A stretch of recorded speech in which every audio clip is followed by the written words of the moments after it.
Beige Savarpada रस्त्याची दुरावस्था। त्र्यंबकेश्वर तालुक्यातील ग्रामपंचायत मुलवड येथील बेज आणि सावरपाडा या गावामध्ये येण्या-जाण्यासाठी वापरण्यात येणारा मुख्य रस्ता सध्या खराब व तुटलेल्या अवस्थेत असून या रस्त्यावरून प्रवास करणे वाहन चालकांसाठी धोकादायक ठरत आहे।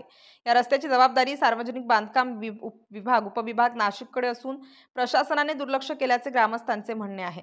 अनेक वर्षापासून रस्त्याच्या दुरावस्थेकडे दुर्लक्ष होत आहे। या भागाचे आमदार स्थानिक लोकप्रतिनिधींनी याकडे गांभीर्याने लक्ष दिलेले नाही। याबाबत ग्रामस्थांमध्ये नाराजी आहे। या तिन्ही गावांची मुख्य बाजारपेठ हर्सूल आहे आणि प्राथमिक आरोग्य उपकेंद्र मुलवड येथे असून रुग्ण गरोदर महिला यांना दवाखान्यात वेळेत पोहोचवणे कठीण जाते। आंदोलनाचा इशारा। या पार्श्वभूमीवर आदिवासी सेना प्रतिष्ठित महाराष्ट्र राज्य त्र्यंबकेश्वर तालुका युवा अध्यक्ष माननीय श्री लवदास भाऊ बरफ काकडपाणा यांच्यासह दोन्ही गावातील ग्रामस्थांनी संबंधित विभागाने तातडीने रस्ता नव्याने तयार करावा अशी मागणी केली आहे। अन्यथा ग्रामस्थांनी आंदोलनाचा इशारा दिला आहे। स्टार न्यूज नाशिकसाठी प्रतिनिधी गणेश लहामटे, इगतपुरी।